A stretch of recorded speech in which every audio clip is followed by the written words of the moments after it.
Despite the recent changes in the last 48 hours for this Arizona team, the players are focused on what's ahead moving forward. Here's what the guys had to say about the recent coaching shakeup. It was shocking. I mean, Coach Jace, he recruited me. He recruited a lot of guys here.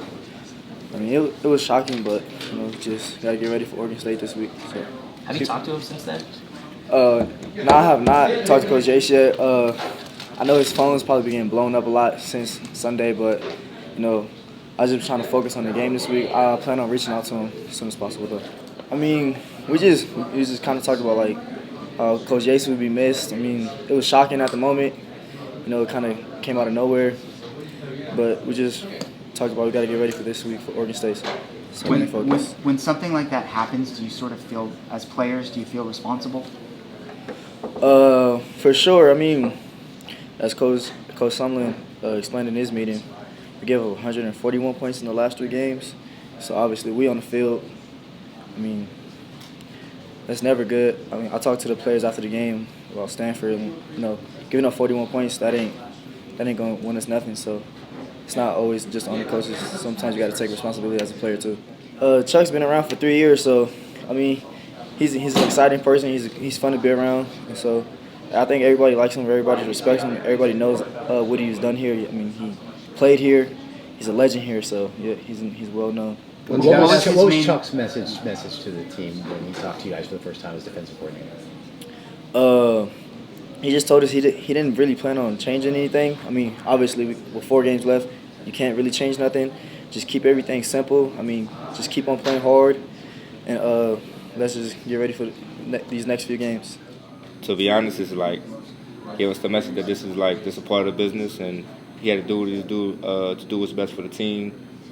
But he believed it was best for the team to help us, be better or help fix our problem or whatever's going on.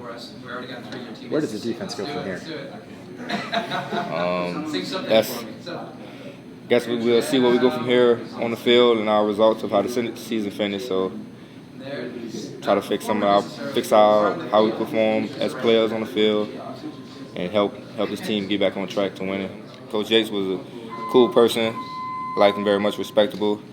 I was very close to him and liked him a lot and stuff like that. I trusted him, and he helped me a lot as far as football and as growing up and becoming a man. Now, as the players that are most directly affected by this, by the changes, do you take this personally that when your coach loses a job that it might have had something to do with how you were performing, or do you try to not think that way? No, I'm not thinking that way. Just worrying about winning the next football game, and whatever happens there is part of them, the business of them, not me. What do you like about Chuck Cecil and the interactions you've had with him? I mean, the way he coaches, the way he speaks to players. What do you like about him? When he first got the job and I got to find out who he was, and I watched his highlight tape, I was like, he was a good football player. Everyone knows that he went to the league.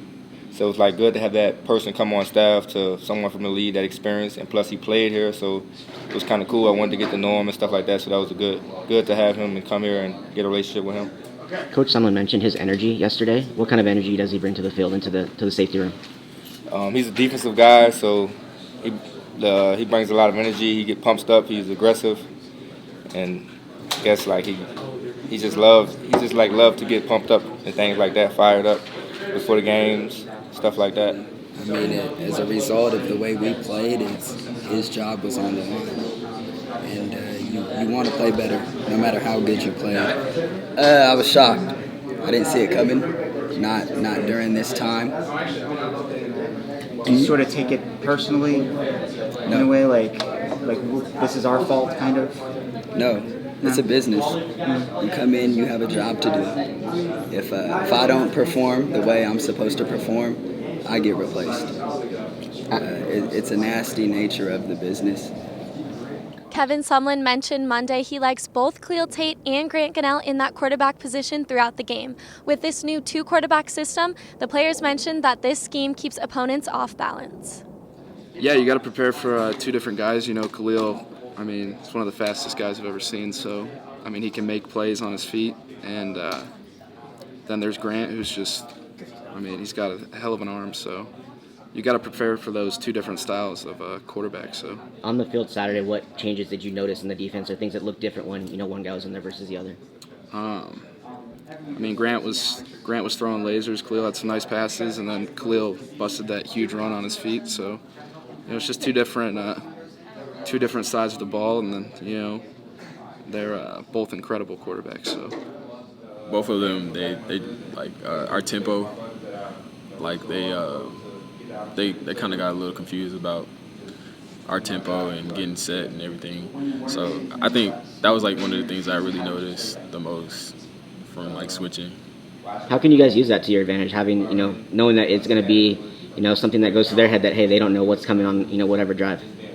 I think we can use it well. Like I don't know how to really explain it, but I think like it can be a big part of our game scheme and everything. So. Arizona announced the homecoming jerseys this week will be the iconic Desert Swarm looks. With this intact, the players are pumped up to take on Oregon State and know they have a big legacy to uphold. I can't wait to put them on. I always remember my parents always talking about the Desert Swarm, and always talking about Teddy Brisky. He was the real deal and stuff like that. So just putting on the uniforms and being able to honor them in a way that you don't get to honor them every game. So you can honor them by playing, but you can honor them by wearing their jersey and really honoring their colors. So I like that about this game. Would you like to see them be the full-time uniforms? Oh, those uniforms! I could see them being the full-time uniforms just because they're nice, they're smooth, they look clean, and why not? I remember when we talked as freshmen coming in, we wanted to be kind of recreate that Desert Swarm type deal. I mean, we still shooting for that goal. I mean, obviously we had our struggles, but I still have really high confidence in our guys and the guys we got, and that we can get back to that. So hopefully we'll be able to show that this weekend with those uniforms. Stay on the lookout throughout the week as we post our full player media interviews from Tuesday. For GOAZCATS.com, I'm Riley Holman.